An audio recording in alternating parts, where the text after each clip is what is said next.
হ্যাঁ। এটা কতদিন বয়স হচ্ছে? আজকে 42 দিন বয়স চলতেছে। আচ্ছা, কি সমস্যা মনে করতেছিলেন? সমস্যা তো এতদিন আমি বুঝি নাই। আজ আজকে বুঝলাম যে সকালবেলা দেখতেছি অনেকগুলান গাছ নেতাই পড়তেছে। এই যে এগুলান গাছ একসঙ্গে অনেকগুলান গাছ নেতাই মানে ঢলে পড়তেছে, যেটা মানে পড়তেছে। পাতাগুলো ছেড়ে দিচ্ছে মনে হচ্ছে, নিচের দিকে ঝুঁকে পড়ছে, জি, ঢলে পড়া রোগ। অনেকগুলান গাছ, প্রতিটা ফাড়িতে প্রায় 40-50টা গাছ হবে। আচ্ছা, এটি হচ্ছে আলুর ঢলে পড়া একটা রোগ। এটি খুব গুরুত্বপূর্ণ একটা রোগ। এটি সাধারণত একটা ব্যাকটেরিয়া, যেটা রালাস্টিনিয়া সোলানেসিয়াম বলি, এটি দিয়ে হয়ে থাকে। তবে এটি তাপমাত্রা যখন একটু বেশি থাকে সাধারণত তখন এই রোগটা হয়ে থাকে।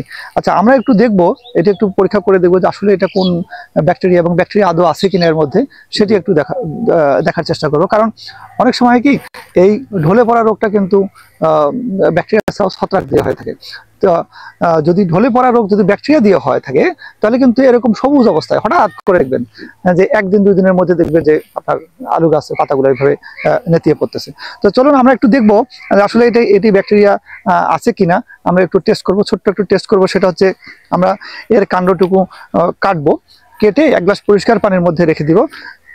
রেখে দেওয়ার পর দেখবো যে আসলে ওই কাণ্ড থেকে, কাটা অংশ থেকে নিচের দিকে ওই ব্যাকটেরিয়াগুলা নেমে আসে কিনা, এটি একটু আমাদের দেখার চেষ্টা করব, যেটিকে ব্যাকটেরিয়া উজ টেস্ট আমরা বলে থাকি। আসুন,